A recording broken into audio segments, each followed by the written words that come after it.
तो हेलो बच्चों, कैसे हैं आप लोग। स्वागत है आप सभी लोगों का आज की नए टॉपिक में। आज हम बात करने वाले हैं, ये एक रिकमेंडेड वीडियो है कि एक बच्चे ने कमेंट किया था कि सर मुझे बायो की वीडियो चाहिए, बायो के चैप्टर्स की एक इजी शॉर्ट नोट्स वीडियो चाहिए जिसमें मुझे अच्छे से आप समझा सकें, मैं अच्छे से समझ सकूं कि चीज़ें क्या चीज़ कैसे क्या होता है। मतलब कुछ बच्चे नहीं समझ पाते कि बायो एक एक तरीके से कह सकते हैं कि केमिस्ट्री और फिजिक्स हम लोग ज़्यादा ध्यान देते हैं। बायोलॉजी हम लोग क्या करते हैं, वो तो हम लोग देख लेंगे, रट लेंगे, ऐसा हम लोग करके चलते हैं। इन बच्चों, हर सब्जेक्ट अपने आप में महत्वपूर्ण होता है। हर सब्जेक्ट को आपको कुछ ना कुछ समय देना आवश्यक है। और अगर आपको ये वीडियो अच्छा लगता है तो सबसे पहले मैं आपसे ये कहूँगा कि पहला नंबर तो आप इसको अच्छे से देखिएगा वीडियो, और अगर आपको कोई चीज़ डाउट होता है तो आप नीचे कमेंट करिएगा। और सबसे बड़ी बात कि अगर आपको इसका पीडीएफ चाहिए तो आप वीडियो पॉज करके देख सकते हैं, लिख सकते हैं। अगर पीडीएफ चाहिए तो नीचे आप मुझे कांटेक्ट कर सकते हैं, मेरा व्हाट्सएप नंबर नीचे दिया गया है। तो चलिए हम लोग स्टार्ट करते हैं। तो हम लोग फर्स्ट चैप्टर पे से स्टार्ट कर रहे हैं, मानव की संरचना से। तो सबसे पहले मानव की संरचना, और तो सबसे पहले हम परिचय पे चलते हैं कि विभिन्न प्रकार के अंग तंत्रों से मिलकर जीवों के शरीर का निर्माण होता है। हाथ, पैर, कान, नाक, ये सारी तंत्र क्या होते हैं, मिल के हमारा एक एक तंत्र बनाते हैं ना, जिससे हमारे शरीर का निर्माण होता है। तो शरीर के निर्माण का प्रक्रम, शरीर के निर्माण में सर्वप्रथम कोशिकाओं का निर्माण होता है। अनेक कोशिकाएं परस्पर मिलकर ऊतक का निर्माण करती हैं। विभिन्न प्रकार के ऊतक मिलकर अंग बनाते हैं तथा शरीर के अनेक अंग मिलकर एक ही कार्य को संपादित करते हैं। तो अंग के इस समूह अंग तंत्र कहते हैं। तो अंगों के इस समूह अंग को अंग तंत्र कहते हैं। विभिन्न प्रकार के अंग तंत्रों से जीव के शरीर का निर्माण होता है। तो जैसे पहले क्या होता है, पहले नसों का निर्माण होता है, फिर उससे त्वचा का निर्माण होता है, फिर छोटे छोटे हमारे तंत्र बनते हैं, जैसे हमारा फेफड़े हो गए, हमारे किडनी माफ़ करना, मैंने अंग्रेजी शब्द का उपयोग कर दिया, वैसे मुझे लगता है आपको समझ में आ गया होगा। जैसे छोटे छोटे जो तंत्र होते हैं, उंगलियां हो गई, जैसे हड्डियां क्या हो गई, ये उंगलियों में हमारी कई सारी हड्डियां जुड़ी, तो ये हमारा क्या हो गया, एक तरीके से तंत्र हो गया। तो ये हमारे छोटे छोटे तंत्र मिलकर एक अंग तंत्र का निर्माण करते हैं, और वो अंग तंत्र हमारे संपूर्ण शरीर का निर्माण करते हैं। तो जीवों के अंग तंत्र निम्नवत हैं। अब जीवों में मानव भी आते हैं और जंतु भी आते हैं, ठीक है, इसमें आप कंफ्यूज मत होइएगा। इस तंत्र के अंतर्गत त्वचा तथा इससे संबंधित रचनाएं आती हैं। नंबर 1, देहभित्ति। अन्य स्तरधारियों की भांति मानव शरीर पर अनेक स्तरों से बना एक संयुक्त स्तर होता है जिसे देहभित्ति कहते हैं। हम इसे त्वचा से समझ सकते हैं। देहभित्ति सबसे ऊपरी परत। नंबर 2, त्वचा। देहभित्ति के बाहरी आवरण को त्वचा या अध्यावरण कहते हैं। त्वचा तथा इससे व्युत्पादित संरचनाएं अध्यावरणीय तंत्र का निर्माण करती हैं। तो हमारी सबसे ऊपर क्या होती है, त्वचा होती है ना। त्वचा होती है ना, स्किन होती है, जो इससे जो नीचे होती है, जिसका हम लोग कह सकते हैं ना, हल्का सा थोड़ा इससे नीचे, एक परत नीचे, तो क्या होता है हमारा, वो होती है हमारी देहभित्ति, ठीक है, वो हमारी क्या होती है, देहभित्ति। तो हम लोग अब पढ़ेंगे त्वचा की संरचना के बारे में। तो मानव त्वचा के दो भाग होते हैं, अर्थात ये दो प्रकार के होते हैं, दो भागों में बटे हुए होते हैं। कितने प्रकार में होते हैं, दो प्रकार में बटे हुए। नंबर 1, अधिचर्म। तो सबसे पहले हम अधिचर्म के बारे में चर्चा करेंगे। तो अधिचर्म क्या होता है, तो त्वचा के बाहरी तंत्र को या स्तर को अधिचर्म या एपिडर्मिस कहते हैं। जो हमारी त्वचा की बाहरी जो परत होती है, जो हमें दिखती है, इसे क्या कहते हैं, अधिचर्म कहते हैं। अधिचर्म या एपिडर्मिस कहते हैं। इसका निर्माण भ्रूण के किसे एक्टोडर्म से होता है। त्वचा की सबसे भीतरी सतह में वर्णक कणिकाएं तथा सूक्ष्म संवेदनाग्राही रचनाएं पाई जाती हैं। शरीर के विभिन्न अंगों में इसकी मोटाई अलग अलग होती है। जैसे हथेली व पैरों के तलुओं में इसका स्तर सर्वाधिक मोटा होता है और नेत्र के कार्निया में इसका स्तर बहुत ही पतला और पारदर्शी होता है। जैसे हमारा हाथ हो गया, अभी क्या हम लोग जब इसको पकड़ते हैं, हल्का सा चमड़े को हम लोग जब पकड़ते हैं हम लोग को पतली दिखती है। उसी जगह अगर हम लोग हाथ की हथेली में चमड़ों को पकड़ेंगे तो उसकी क्या होगा, तो थोड़ा मोटा दिखेगा। उस वही सेम वैसे प्रोसेस अगर हम लोग पैर की अगर तली में देखें तो उसमें क्या होता है, उसको जब हम चमड़ी को पकड़ते हैं क्या होता है, मोटी होती है। तो वही चमड़ी क्या होती है, हमारी अधिचर्म होती है। तो ये अलग अलग हिस्सों में अलग अलग तरीके से अपनी मोटाई और पतलाई को कह सकते हैं, मोटा और पतला इसको कितना होना है ये स्वयं निर्धारित करती है। ठीक है। और कार्निया जो होती है वो सबसे पतली होती है, अधिचर्म वहाँ पे सबसे पतला होता है, और दूसरी बात पारदर्शी होता है। अधिचर्म, अब हम बात करने वाले हैं अधिचर्म की रचना के बारे में।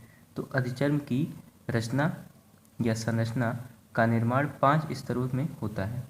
नंबर 1, मैल्पिगिया अंकुरण स्तर। अब बात करेंगे मैल्पिगिया अंकुरण स्तर में, यह चर्म के ठीक बाहर स्थित अधिचर्म का सबसे भीतरी स्तर होता है। इसका निर्माण स्तंभाकार जीवित कोशिकाओं से होता है। मैल्पिगी स्तर की कोशिकाओं में त्वचा के रंग प्रदान करने वाली कोशिकाएं पाई जाती हैं, जिसे रंगा कोशिका कहते हैं। तो जो हमारी जो त्वचा में रंग होते हैं ना, किसी का रंग प्योर वाइट होता है, ब्लैक होता है, कुछ भी हो सकता है, रंग रंग होते हैं। ठीक है। तो ये जो कलर्स आते हैं, जो रंग आते हैं, ये कहाँ से आते हैं, रंगा कोशिका। एक कोशिका होती है जिसे हम रंगा कोशिका कह सकते हैं ना, एक समझ रहे हो। तो इसे क्या कहते हैं भाई, रंगा कोशिका कहते हैं। ठीक है। चलिए नंबर 2, स्पाइनोसम स्तर या शूल स्तर। या अंकुरण स्तर के बाहर स्थित शाखामय कोशिकाओं से बना एक स्तर होता है जो अधिचर्म को दृढ़ता प्रदान करता है। तो ये क्या होता है, अंकुरण स्तर के बाहर एक शाखामय कोशिका से बना यह तंत्र होता है जो अधिचर्म क्या करता है, दृढ़ता प्रदान करता है, मतलब शक्ति, एक कहते हैं ना कठोरता प्रदान करता है, शक्ति प्रदान करता है, जैसे वो इधर उधर हल्का सा भी हम लोगों को प्रोटेक्ट क्या कर सकती है, हम लोगों की जो रक्षा करती है वो क्या करती है, अधिचर्म ही तो करता है हम लोगों की रक्षा। नहीं तो क्या होगा, मांस क्या होगी, हम लोग निकल निकल के बाहर आने लगेंगी। तो अब हम लोग आगे बात करेंगे ग्रैनुलोसम या कण स्तर। यह शूल स्तर के बाहर स्थित चपटी कोशिकाओं से बना एक स्तर होता है। इसकी कोशिकाएं केरेटोहाइलिन प्रोटीन के कारण कणिकामय प्रतीत होती हैं। ठीक है। क्यों, कैसे भैया प्रतीत होती हैं, किस कारण से, केरेटोहाइलिन के कारण से। तो बच्चों जो भी आपको पढ़ाया जा रहा है ये आपके लिए बोर्ड के लिए भी इम्पॉर्टेंट है, और आगे जो भी आप अगर कभी कंपटीशन एग्ज़ाम देते हैं तो उसके लिए भी इम्पॉर्टेंट है, और आप अगर 12th में बायोलॉजी लेते हैं तो उसके लिए भी इम्पॉर्टेंट है। ये वीडियो 12th वाले बच्चों के लिए भी इम्पॉर्टेंट है। तो हम लोग चलिए आगे किस में बात करेंगे, न्यूसिडम या स्वच्छ स्तर। तो यह कण स्तर के बाहर की स्थित चपटी कोशिकाओं से बना स्तर होता है। इसकी कोशिकाओं में स्थित केरेटोहाइलिन प्रोटीन एलिडिन नामक पारदर्शी प्रोटीन में बदल जाता है, जिससे कोशिकाएं जलरोधी हो जाती हैं। तो अभी हम लोगों ने पढ़ा था ना केरेटोहाइलिन प्रोटीन, तो ये क्या हो रहा है, एलिडिन नामक पारदर्शी प्रोटीन में बदल जाती है, जिससे क्या होता है, कोशिकाएं जलरोधी हो जाती हैं। ठीक है, मतलब जल से इनको कोई नुकसान नहीं होता है। आगे हम लोग बात करेंगे कार्नियम या कण स्तर। यह अधिचर्म का सबसे बाहरी स्तर होता है। इसका निर्माण शल्की पतली मृत कोशिकाएं से होता है। कोशिकाओं का एलिडिन युक्त कोशिका द्रव मृत केरेटिन से बदल जाता है। यह स्तर रक्षात्मक होता है। केरेटिन युक्त शल्कीय कोशिकाएं समय समय पर शरीर से पृथक होती रहती हैं। इस क्रिया को निर्मोचन कहते हैं। हथेली व तलुओं पर यह स्तर मोटा होता है। तो जो हमारा जो अधिचर्म होता है, इस पर क्या होता है, ये हम लोग कभी देखते हैं सर्दियों वर्दियों में थोड़ा खुरदुरापन हो जाता है, ये थोड़ा हम देखते हैं ना, हम लोग इसकी एक ही परत निकल रही है, तो ये जो परत निकलती है ना, इसे वो क्या कहते हैं, निर्मोचन कहते हैं। ठीक है। और इसका स्तर तो जानते हैं, अधिचर्म का स्तर क्या होता है भाई, देखो कर्नियन या कण स्तर का जो स्तर होता है ये हमारे हथेली और पैरों में अलग अलग होता है। तो आगे हम लोग बात करने वाले हैं, हमारा अधिचर्म हो गया। अब हम लोग नंबर 2 बात करने वाले हैं चर्म के बारे में कि चर्म क्या होता है। तो त्वचा के भीतरी स्तर को चर्म कहते हैं। त्वचा के भीतरी स्तर को क्या कहते हैं? चर्म कहते हैं। इसका निर्माण भ्रूण के मेसोडर्म, किसमें होता है? भ्रूण के मेसोडर्म से होता है। यह अधिचर्म की तुलना में 2 से 3 गुना मोटा होता है। इसका निर्माण तंतु में संयोजी ऊतक से होता है। इसमें श्वेत कोलोजन तंतु, पीले लचीले तंतु, रक्त कणिकाएं, तंत्रिका तंतु, आरेखित पेशीय तंतु, रोम पुष्टिकाएं, त्वक संवेदी अंग तथा विभिन्न त्वक ग्रंथियां पाई जाती हैं। चर्म के नीचे स्थित वसीय स्तर इसे त्वचा की पेशियों से जोड़ते हैं। पशुओं के चर्म से चमड़ा तैयार किया जाता है। व्हेल, सील आदि समुद्री जीवों में वसीय स्तर बहुत मोटा होता है, इसे ब्लवर कहते हैं। तो देखो भैया अच्छे से समझ लीजिए कि चर्म क्या होता है। तो चर्म जो होता है ये अधिचर्म से 2-3 गुना क्या होता है? मोटा होता है। ठीक है। और दूसरी बात, सबसे इम्पोर्टेंट बात, व्हेल, सील आदि समुद्री मतलब जितने भी समुद्री जीव होते हैं, वसीय स्तर इसमें क्या होता है? समुद्री जीवों में वसीय स्तर बहुत मोटा होता है और इसे क्या कहते हैं? ब्लवर कहते हैं। ठीक है। अब हम लोग बात करने वाले हैं त्वचा के व्युत्पन्न के बारे में। तो त्वचा की अधिचर्म की अंकुरण स्तर की सजीव कोशिकाओं से रोम तथा विभिन्न त्वक ग्रंथियां निर्मित होती हैं। भैया फर्स्ट नंबर में है रोम या बाल। यह स्तनियों की त्वचा का प्रमुख लक्षण होता है। बाल या रोम का जो भाग त्वचा में स्थित होता है उसे क्या कहते हैं? रोम की जड़ कहते हैं। यह रोम पुष्टिका में स्थित होता है। रोम पुष्टिका का निर्माण अधिचर्म। हम लोग पढ़ेंगे रोम या बाल। यह स्तनधारियों की त्वचा का प्रमुख लक्षण होता है। बाल या रोम का जो भाग त्वचा में स्थित होता है उसे रोम की जड़ कहते हैं। यह रोम पुष्टिका में स्थित होता है। रोम पुष्टिका का निर्माण अधिचर्म के अंकुरण स्तर से होता है। रोम का जो भाग त्वचा से बाहर स्थित होता है उसे रोम कांट कहते हैं। यह मृत होती है। रोम पुष्टिका से सीबेसियस ग्रंथि तथा एरेक्टर पीली पेशियाँ क्या लगी होती हैं। पेशियों के संकुचन से रोम खड़े होते हैं। रोमकंठ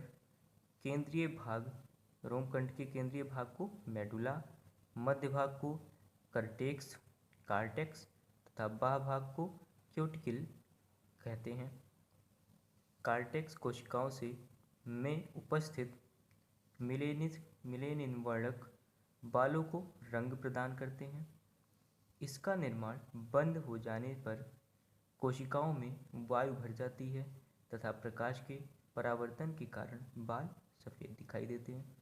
तो भैया यहाँ पे आपको एक चीज़ तो अच्छे से क्लियर हो रही होगी, जो सबसे बड़ी दिक्कत है आज के बच्चों की या बड़ों की भी कह सकते हैं कि उन लोगों के बालों का सफ़ेद होना। तो बालों का सफ़ेद होना क्यों होता है? बाल सफ़ेद होता क्यों है? ये होता है मिलेनिन नामक वर्णक के प्रसार का बंद हो जाना। जब ये मिलेनिन नामक वर्णक बालों को यही रंग प्रदान करता है और इसका निर्माण जब बंद हो जाता है तो हमारे बालों में क्या वायु भर जाती है। वायु भर जाने के कारण ये क्या होता है? प्रकाश को परावर्तित करने लगता है और जिस कारण से ये बाल जो होते हैं ये क्या होते हैं? सफ़ेद दिखाई देने लगते हैं। ठीक है, मुझे लगता है ये टॉपिक समझ में आ गया। हम लोग आगे चलते हैं। हम लोग पढ़ेंगे त्वक ग्रंथि। तो त्वक ग्रंथि क्या होती है? ये चर्म में स्थित होती है। ये निम्न प्रकार की होती है। नंबर 1, श्वेत ग्रंथियाँ। इसका संचार या इसकी संरचना नलिकाकार एवं कुंडलित होती है। इसका कार्य श्वेत या पसीना स्रावित करना है। करके शरीर के तापमान को नियंत्रण में सहायता करती है। मतलब इसका श्वेत ग्रंथि का मुख्य कार्य क्या होता है, ये क्या कहती है, श्वेत मतलब पसीने को स्रावित करके हमारे शरीर के तापमान को नियंत्रित करती है। नंबर 2, सीबेसियस ग्रंथियाँ। इसमें से तेलीय तरल सीबस स्रावित होता है, जो बालों को चिकना तथा जलरोधी बनाए रखता है। इसी के कारण हमारे बाल क्या होते हैं, जल्दी सूख जाते हैं, और इसमें पानी क्या होता है, घुसता नहीं है। मतलब जैसे ही सर पे पानी डालते हो क्या नीचे सीधे चला आता है ना, ऐसा नहीं लगता कि इस पानी क्या हो रहा है, सर में जा रहा है। लेकिन त्वचा में क्या होता है, ऐसा होता है। तो त्वचा क्या होती है, ये हमारी बाल क्या होते हैं, जलरोधी हो जाते हैं। किस कारण होते हैं, सीबेसियस ग्रंथियों के कारण। अब बात करते हैं हम लोग स्तन ग्रंथियाँ। यह स्तनों की विशेषता है। पुरुषों में ये अवशोषित होती है, स्त्रियों में विकसित होती है तथा प्रसव के पश्चात इसमें दुग्ध का श्रावण होता है। तो सबसे पहली बात तो ये ग्रंथियाँ, स्तन ग्रंथियाँ पुरुषों और नर और मादा दोनों में होती हैं, लेकिन पुरुषों में ये विकसित कम होती हैं और मादा में ये ज़्यादा विकसित होती हैं।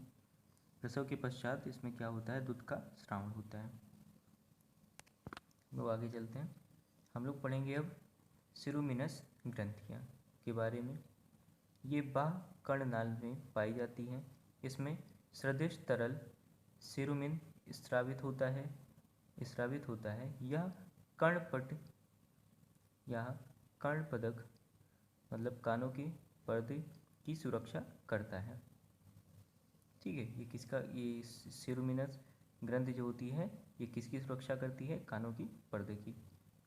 इसी वजह से हम क्या होता है, बहरे नहीं होते ज़्यादा तेज़ आवाज़ सुनने की वजह से। ठीक है, ज़्यादा आवाज़ वैसे नहीं सुननी चाहिए, ज़्यादा फ्रीक्वेंसी हम लोगों को नुकसान भी कर सकती है। जैसे अगर हम ट्रेन की अगर सामने खड़े हों और शायद जैसे अगर उसका हॉर्न डायरेक्ट हम लोग के एकदम पास में आके बजता है और ठीक हम लोग ट्रेन के सामने खड़े होते हैं और जितनी फ्रीक्वेंसी उसकी होती है उतनी ही हो, उससे कम ना हो, तो हम लोग बहरे हो सकते हैं। चलिए हम लोग टॉपिक पे चलते हैं। अगला टॉपिक मीबोमियन ग्रंथि।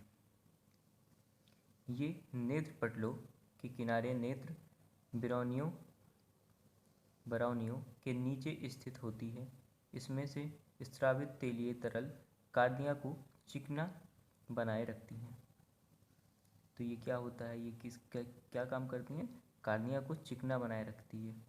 और ये कहाँ पाई जाती है, नेत्र के बरौनियों के नीचे स्थित होती है। हम लोग की जो बरौनियाँ हैं ये ना, इसके नीचे जो स्थित है यही है, क्या है, ये मेनोमियन ग्रंथियाँ हैं।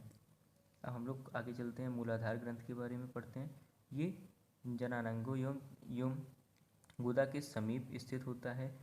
इसमें विशेष गंधयुक्त तरल स्रावित होता है जो लैंगिक आकर्षण में सहायक होते हैं। ठीक है, चलो आगे चलते हैं, त्वचा के कार्य के बारे में पढ़ते हैं।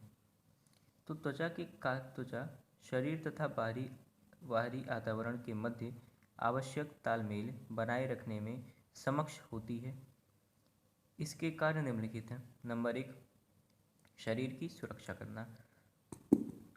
तो ये सबसे पहला क्या करता है, शरीर की सुरक्षा करती है। शरीर का अध्यावरण शरीर की सुरक्षा करता है। नंबर 1, यह मतलब त्वचा जो होती है, त्वचा शरीर को बाहरी आघातों से बचाती है, जैसे घाव वगैरह जगह जो होता है, तो हीलिंग का काम जो करती है, क्या करती है, त्वचा करती है। त्वचा शरीर से अनावश्यक जल हानि को रोकती है, मतलब जल संचय करती है, एक तरीके से कह सकते हैं। ये शरीर में हानिकारक विषाणुओं, जीवाणुओं, कवक आदि के बीजाणुओं को प्रवेश करने से रोकते हैं। इसकी वजह से क्या होता है, वायरस वगैरह हमारे शरीर में नहीं पहुंच पाते।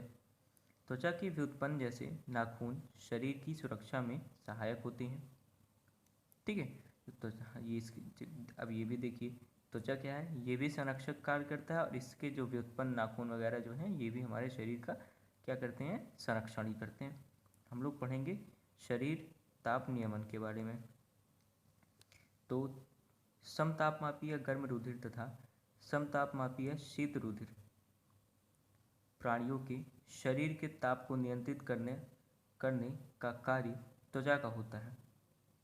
समतापमापी मतलब जैसे हम लोग जैसे मान लीजिए किसी का रुधिर गर्म है और उसको ठंडियों में गर्मी है, गर्मियों में उसका रुधिर गर्म है, पहले से गर्म है, ऊपर से गर्मी भी है, उसका रुधिर और गर्म हो गया। तो इसको ये क्या करता है, त्वचा क्या करती है, उसको ऐसी जब उसकी क्या होती है, श्वेत ग्रंथि क्या करती है, पसीने से उसकी ऊष्मा जो होती है बाहर निकलती है और जिससे हमारा शरीर का तापमान नियंत्रित होता है। और जिसका सामान्य है उसके लिए कोई आवश्यकता ही नहीं है। ठीक है, अब हम लोग आगे चलते हैं। शरीर के ताप को नियंत्रित करने में त्वचा निम्न प्रकार से सहायता करती है। नंबर 1, त्वचा के नीचे स्थित वसा, ऊतक तथा बाल शरीर की ऊष्मा को संरक्षित करने में सहायक होते हैं। गर्मियों में शरीर का ताप बढ़ जाने पर पसीनों की ग्रंथियों से पसीना स्रावित होने लगता है, जिस कारण शरीर का ताप सामान्य हो जाता है।